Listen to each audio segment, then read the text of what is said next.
Good evening. Welcome to the Young Cape. This evening I will be interviewing Princess Chantal Revell, who is a leader in the indigenous Cape Peoples movement, seeking for land and other recognitions for the indigenous inhabitants of the Cape. Is there anything else that you'd like to tell us about yourself, Princess? Yes, thank you, Rob. I'm Princess Chantal Revell. I'm in the Katz Korana Royal House. I'm a Korana. We have different tribes, 5 main groupings actually, and then we have lots of Cape Khoi groupings. I'm also a member or the Western Cape representative on the National Khoi and Sand Council. And I've got different leadership chiefs and all of those underneath me serving in different areas in Cape Town. So when I've been it's a Khoi and Sand resurgence movement for over 20 years now that we've been struggling firstly for recognition. And then we didn't even touch the land issues yet. Just the surface, not even scratched it.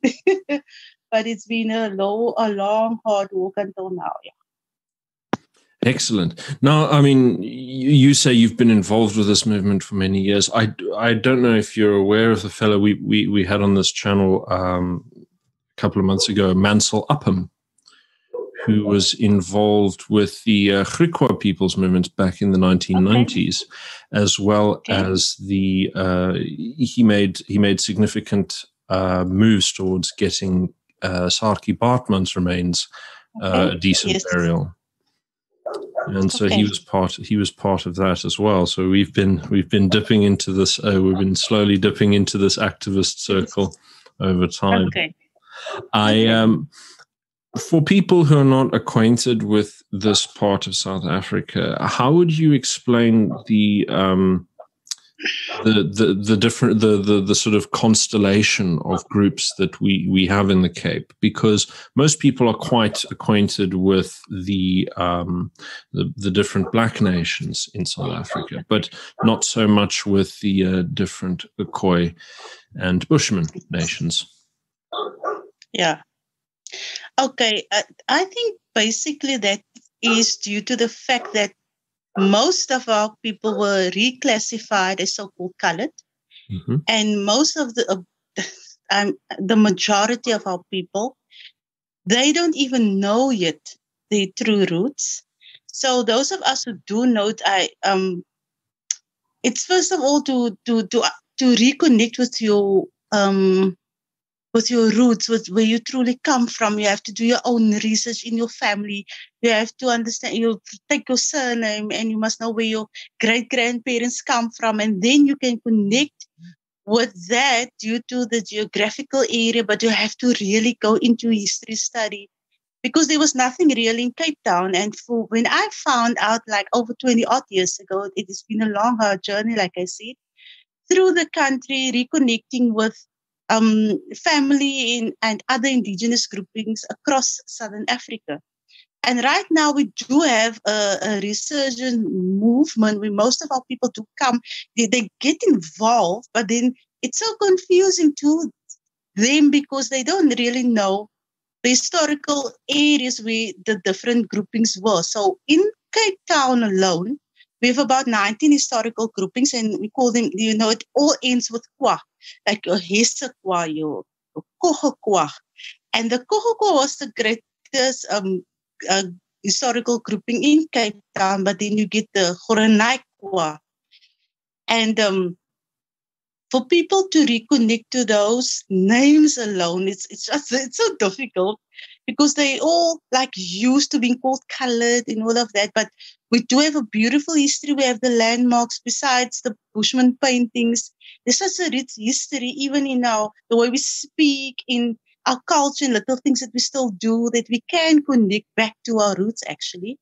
So we just work with the 5 main groupings now, which is your Korana, Bushman, Griqua. Then you have what is it now? Did I say Griqua? Yeah, Nama, Bushman, Korana, Cape Khoi.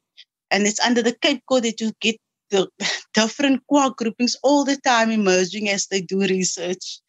And then you have your bloodline leaders that they can still prove actually where they come from, like my King Joseph Katz, the Katz Korana Royal House.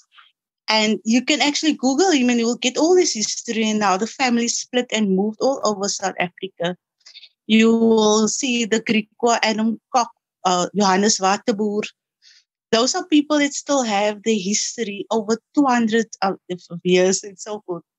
So it's for me, it's still an exciting route and learning every day and getting to know more and more. But most of it, I think I covered up until now, and where I come from and my own personal family roots. I've actually got 3 bloodline groups. Then I've got Korana. I identified as Korana because of my mother then. But then I've got Nama bloodline and I've got Griekwa on both grandparents' side. So it's been an intermarriage story in my life, but I'm clear with where I come from. So but if I speak to people that's still learning, it's like really simple. You just take it from your grandparents, where they used to live, which area they come from in the Cape or wherever. You must remember that it was the Cape Colony first, and there were no borders. And it was all like one big, great colony where everybody lived together before the borders was put in place. And like one of my great-grannies lived in what they used to call the Southwest, which is now Namibia. Mm-hmm. And she was the Nama great-grand granny from that side.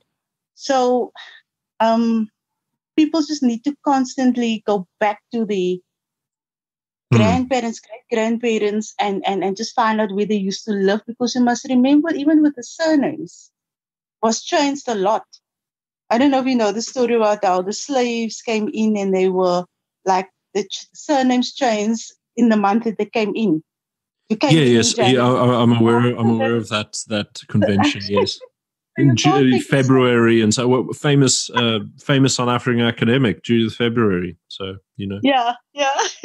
So you can't go on the surname alone. You look at the Bushman like David Kruiper. Somehow he used to creep a lot, and he was and you understand what I'm saying? David Regopstander, Petrus Paalboy. Well, I mean, the Dutch have the same sort of peculiar naming conventions. When Napoleon rolled in and told them all to get surnames, They pulled whatever they had to hand. Yes. Like this one King Johannes Waterboer. So how you get a waterboer? Oh, maybe it's like waterblommetjies. Yeah. Yeah, but it's interesting, and like I said, it's still every day for me. It's learning new things, but it makes a lot of sense when you're actually part of it and walk the walk, and especially when you listen to the older people. For me, that's the best part of it. Not always just the pain and what went wrong, but also to get to know who you are in things that you do still in your house, and being able to tell your children, like, no, this is what my great-granny used to say, and this is where we come from. It's really, I'm proud of who I am. So the fragments of the oral history, still some of them percolate through? Still, like these little words that we still use. When we were children, our parents they will smack you if you say ha-ah. But ha-ah, it's actually, it's like, you don't speak like that to the grown-ups, but don't ha-ah me. It just means no. Yes, they were very like, when I was a child, you would like answer a grown-up like ha-ah. They will smack you, but later on you learn that comes from a Khoi word. There's a word like interesting, Abba. Because I mean, when I was I grew up in Wellington, and it's fairly common sort of way to respond in the as a kid in the Cape, but it doesn't have the same little taboo over it that you just described at all in the white community. Yes, definitely, but it's like the same meaning, and then I don't know if you know Abba, like Abba, the one on the back. Oh, yes. Yeah. No, yeah. Abate is actually coming from Khoi word that we still do, and I don't know, especially in our communities where they in Afrikaans Pinksterkerke, Okay. Pentecostal churches, the old Pentecostal churches, even the dance like kring dance, the dancing in the circle, Yeah. which we call like jaig. Yeah, it's like praising, but that used to happen like it's a dance in a circle, and it's things that's still happening today. And and the click with the tongue, I mean, it just comes through still very small, but it's still there. I think I think it's very unfortunate, though, that so much of the intermediating context has been destroyed. First of all by sort of colonialism, and then secondarily by modernity, which has its own corrosive qualities. And I think one of the things that I puzzle over a lot is the extent to which the sort of the romances that people, left-wing people from the white community, will tend to impose. To what extent do you think that sort of will shape and distort people's images in the community? Because we know about the right-wing conservative problems, because we've been chewing that ball for a good 25 years. We know the wounds that have been inflicted there. Do you think that these two sort of sides of Western society have had different influences, do you think, on how your culture is remembered in the broader society? Definitely. For the name colored alone means confused. There's groupings that try to take government to court, trying to do away with the term colored. Then you get groupings that says, no, but proud of being colored. And that alone is a very confused statement, because it's not an identity. It is a classification.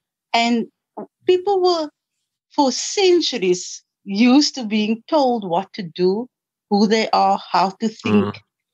And to speak to a person that has never been exposed to their roots, where they come from, the culture, you have to explain it like in very simple ways, because they will get confused and they say, but that's not me, and I don't know about that stuff. And then it's been difficult. I want most of in Cape Town when I started, the newspaper, there was this little newspaper that did coverage on something that I did. And they laughed at Petrus Valboy, bushman from Kalahari, that came through to assist me. And they laughed, the community laughed, because they weren't used to this. Some were afraid of it. Some thought that the dance that we did and even like just acknowledging our forefathers were like witchcraft. Because, stuff like that. Just because they're afraid of what they don't know. And now there's such a lot of movement, but it's still twisted, It's more politicized than the true culture that comes through.